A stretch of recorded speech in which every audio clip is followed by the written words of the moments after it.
Приветствую вас, мои ласточки! С вами Алла Касаткина, проект «Ладная я». И сегодня мы будем говорить о том, что значит и что не значит простить мать или отца.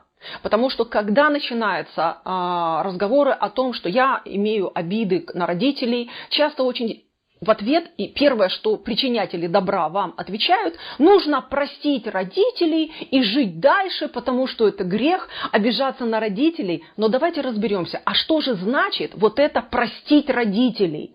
Потому что очень часто люди путают белое и черное, подменяют понятия, а потом страдают, потому что получилось еще хуже. Я прощала, у меня клиентка одна была, которая говорит, я прощала своих родителей, но моя жизнь превратилась в кромешный ад. Я теперь еще больше страдаю от того, что я их простила, лучше бы я их не прощала. Так вот, чтобы в вашей жизни этого кромешного ада не было, давайте разберемся, что есть правда в прощении своих родителей, а что есть ложь и подмена понятий, для того, чтобы ваша жизнь не превращалась вот в это вот непонятное жидкое болото, которое еще хуже вам все усложняет.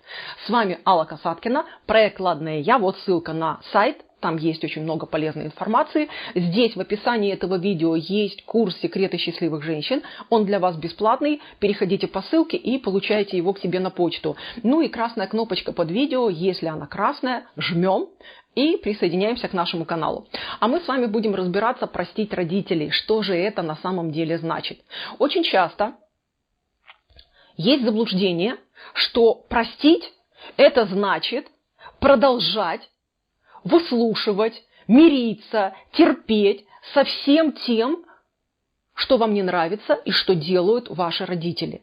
То есть ваши родители до этого вас травмировали или по каким-то другим причинам у вас появилась травма по отношению к родителям.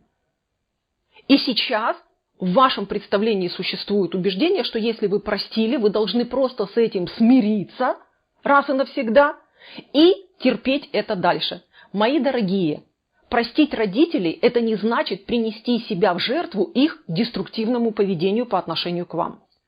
Это не значит терпеть их унижение, терпеть их оскорбления, терпеть нарушение ваших границ, когда они лезут к вам в жизнь, к вам в кошелек, предъявляют вам претензии, рассказывают, как вам нужно жить, что вам нужно делать, унижают, оскорбляют вас при ком-то или даже просто лично. Это не значит терпеть все это, потому что вы их простили. Простить родителей значит немножко другое. А что же это значит? А это значит то, что мы перестаем ждать от апельсинки, что на ней будут расти бананы. То есть, если ваши родители не в состоянии любить, уважать, вести себя по отношению к вам так, чтобы вы чувствовали, что вы член этой семьи, а не терпила какой-нибудь или раб их пожизненный, если они не понимают, что вы уже взрослый и в состоянии принимать свои собственные решения в отношении своей собственной жизни, а продолжают вам диктовать, это значит простить своих родителей, понять, что они такие, и другими они никогда не будут. Если они не любили, не ценили, не уважали, они не будут этого больше делать от того, что вы их простите. А если они такие, то вот как раз простить родителей – это и значит, что я принимаю, что вы такие.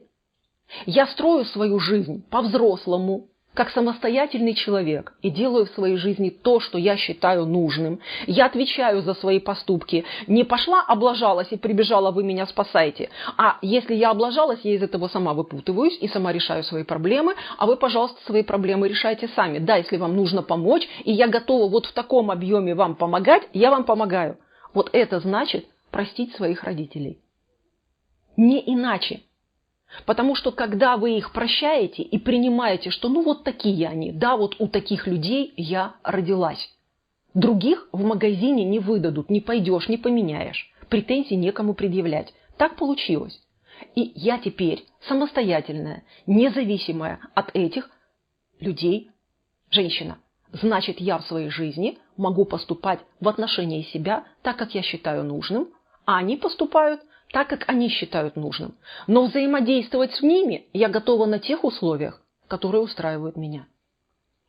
И вот это прощение родителей по-взрослому. Все остальные истерики, все остальные разборки – это про другое и точно не про прощение. Еще раз говорю, пожалуйста, Не путайте эти две разные вещи. Потому что быть терпилой, быть рабыней – это не прощение. Это отказ от себя. Когда мы по-взрослому понимаем, что мы находимся вот в таких обстоятельствах, вот с такими людьми, и готовы выстроить условия, которые устраивают нас, и отслеживать их соблюдение, тогда наши родители либо признают в нас взрослого человека, либо они расплачиваются за свои заблуждения, но это уже их проблемы, а не ваши. Я надеюсь, я улучшила вашу жизнь и ваши отношения с собой и с вашими родителями. Счастья вам! И если вам хочется со мной поспорить или что-то добавить в комментариях, я с удовольствием выслушаю ваше мнение. Пока-пока, мои ласточки.